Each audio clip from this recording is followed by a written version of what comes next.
Nigeria as the land of the ancestors, expressing delight at leading Colombia's delegation on the landmark visit.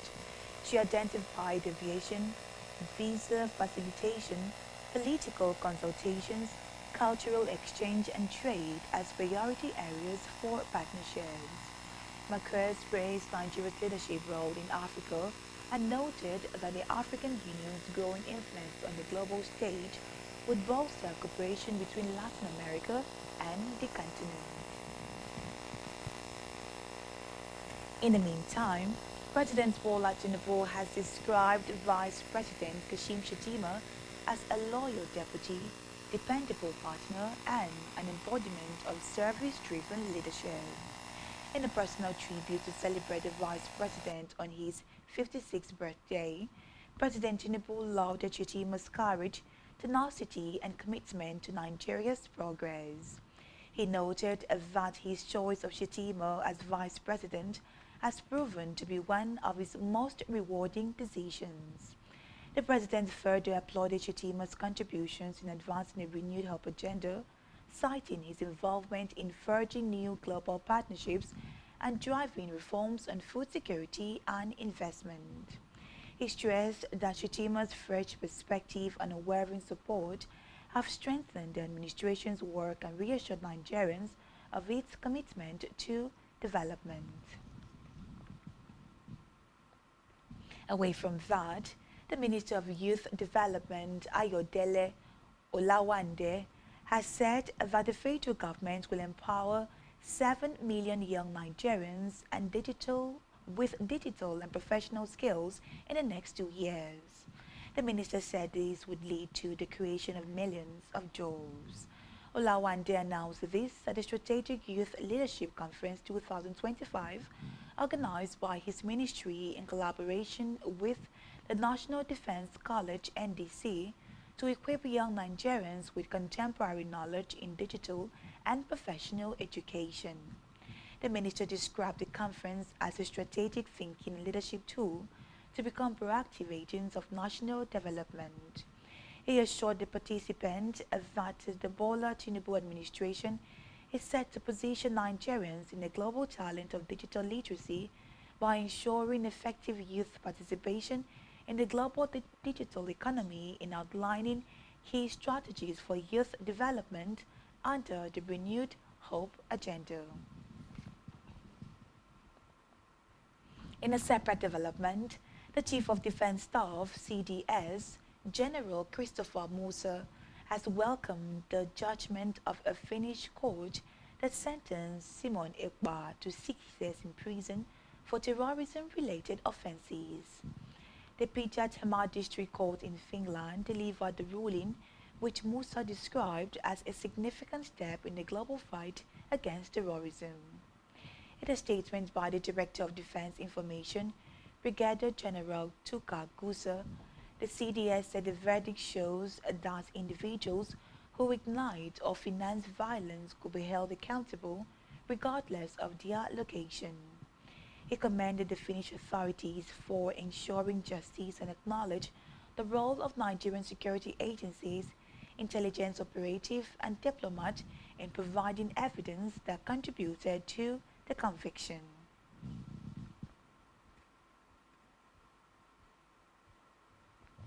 In another development, the administrator of River State, Vice Admiral Iborite Ibas, retired, has sworn in the 23 newly elected local government chairmen hours after they were issued certificates of return by the State Independent Electoral Commission. In his address, Ibas reminded the new chairman that public office is a sacred trust, not an opportunity for personal enrichment.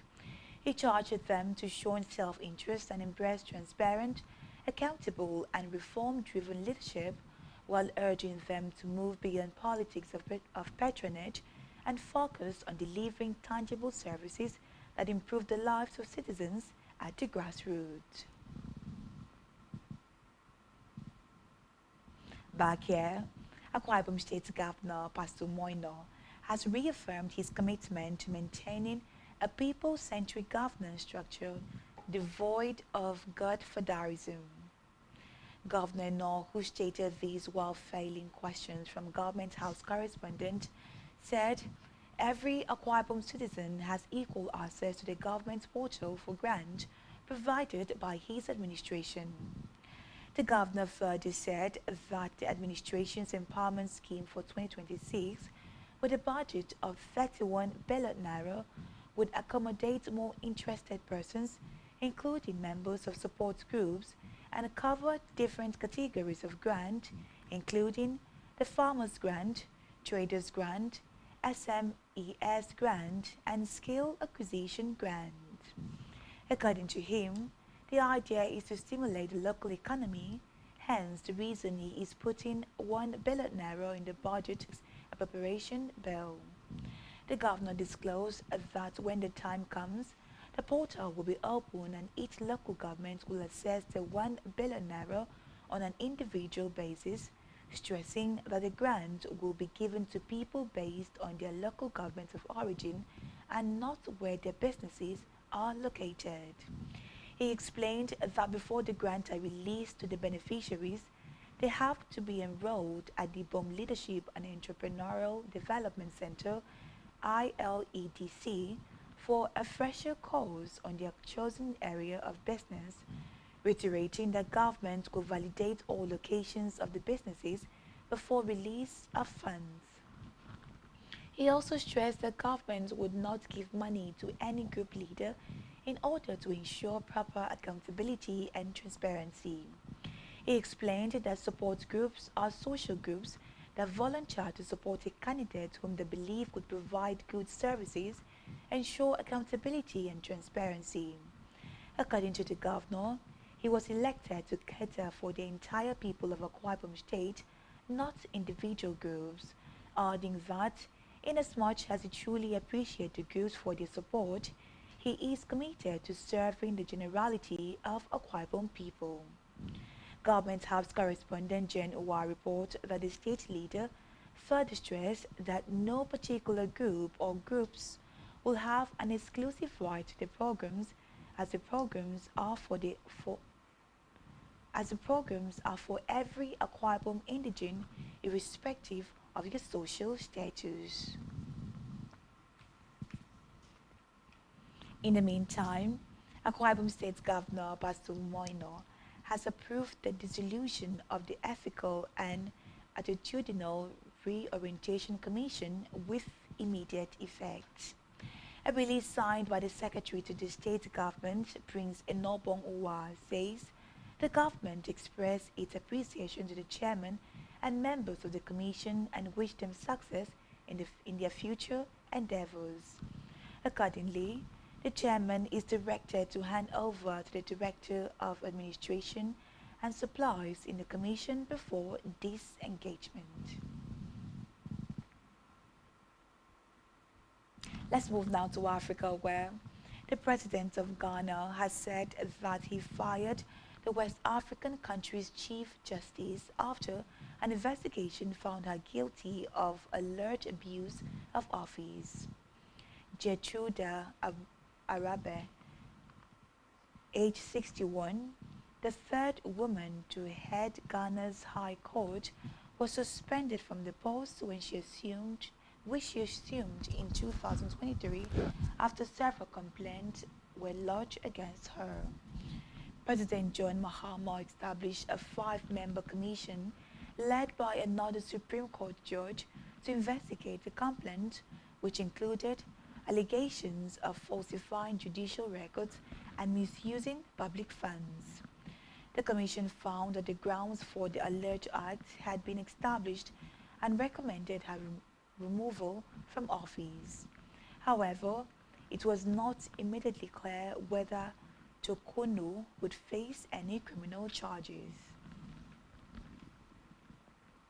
On a foreign scene, Chinese President Xi Jinping and his Russian counterpart Vladimir Putin have kicked off bilateral talks in Beijing. Putin held relations between the countries, saying the way at an unprecedented level.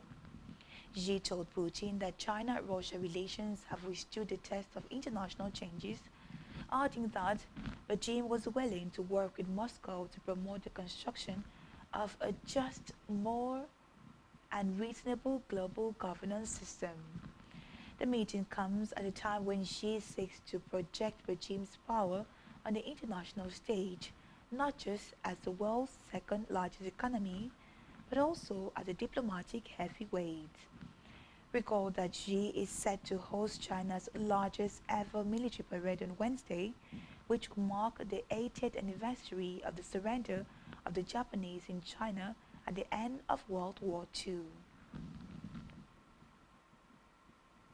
On the foreign scene, rescuers on helicopters are searching the ruins of the remote village in eastern Afghanistan for survivors of a powerful earthquake that has killed 800 people and injured 1,800 others.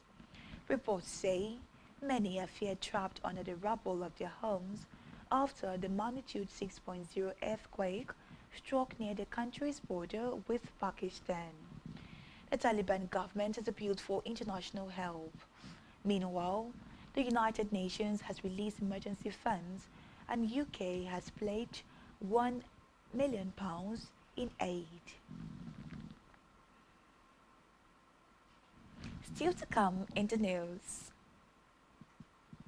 Chelsea striker Jackson joins Bayern Munich in £70.5 million deal. Please stay tuned for details of this in just a moment.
Many thanks for staying tuned.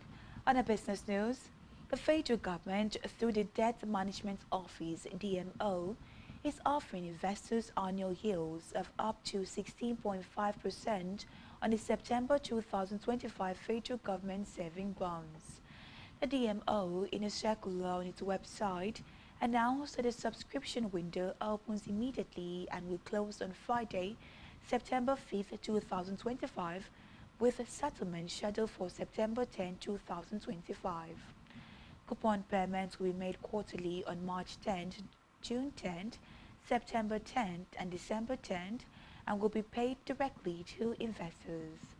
The DMO offered investors two subscription categories of the federal government saving bonds, which include a 2-year bond which will mature on September 10, 2027 and attract an annual interest rate of 15.5%, and a 3-year bond set to mature on September 10, 2028 with a higher annual interest rate of 16.5%. Still in business, the Nigerian currency naira strengthened by 0.35% yesterday to 1,526 per dollar from 1,531 per dollar at the previous trading session, indicating a strong start to the new week and month. According to data from the Central Bank of Nigeria's website, this is the strongest rate the naira has traded in about 6 weeks on the Nigerian foreign exchange market. The naira performed better at the parallel market as Cardinal Stone research revealed that it gained 1.22% to settle at 1,527 per dollar, thus eliminating any need for speculative activities. On a health news, the Nigerian Association of Resident Doctors has issued a fresh 10-day ultimatum to the federal government and other relevant authorities, warning of an imminent nationwide strike if its outstanding demands are not addressed. The resolution was contained in a communique signed by NAD President Dr. Tokpe Osundara, General Secretary Dr. Oluwasola Odubakun, and Publicity and Social Secretary Dr. Omaha Abiobi, following an extraordinary National Executive Council (ENEC) meeting held virtually. The association recalled that it had earlier given a 3-week ultimatum in July before extending the deadline by another 3 weeks to allow for further dialogue with stakeholders. However, it expressed disappointment that the government had yet to fulfill its promises. According to NAD, many resident doctors are still unpaid for their 2025 medical resident training fund. It also decried the failure to settle 5-month arrears from the 25 to 35% consolidated medical salary structure (CONHES), along with other long-standing salary arrears, amongst others.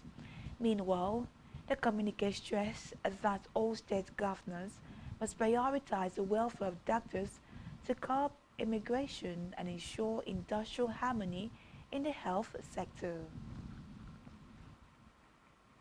Still in health, heart health experts have warned that persistent weakness and severe difficulty in breathing may be early warning signs of heart failure.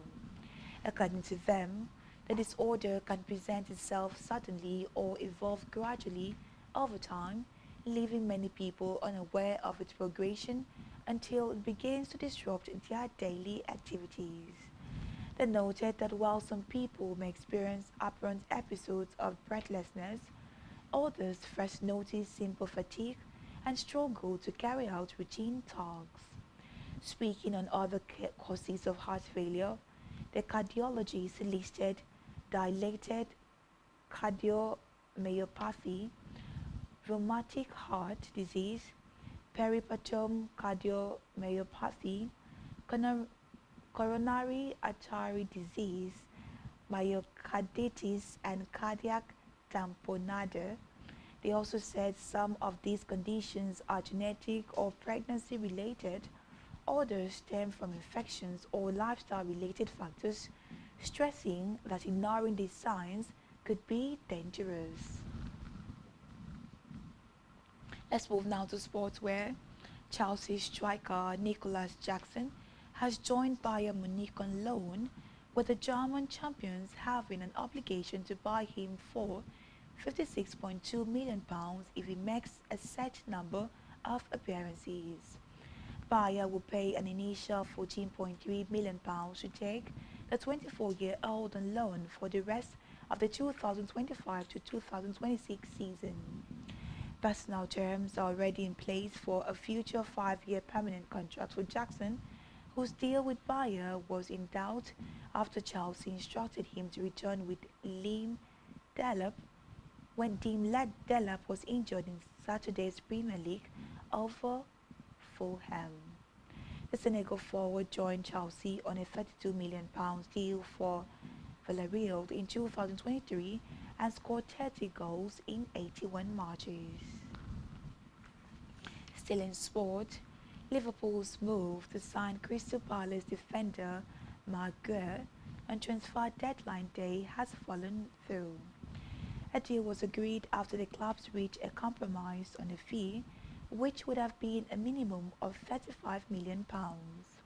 The 25-year-old was given permission to complete the formalities of his move, including a medical in London before signing what would have been a long-term contract with Premier League champions, but according to report, the deal is off. On Night Entertainment News, a former holder of the Guinness World Record for marathon cooking, Hilda Barty, will be cooking 250 bags of rice to set a new world record for the biggest jollof pot. Hilda made the plan public in a training video shared on her Instagram page. Analyzing the scale of the project, Hilda explained that she would be using a 22,619 liters pot for the cooking. The event, which is set for September 12, 2025, aims to feed 10,000 people. This came 2 years after Hilda Barty cooked for 93 hours, 11 minutes to break the record for the longest cooking marathon by individual. And that's all we have for you at this time. To ensure to follow us on social media, subscribe to our YouTube channel, all of which you can find on our website, spectrumtvlive.ng. You have been watching Spectrum News at 10. I am Emedion James. Enjoy the rest of your day and thank you for watching.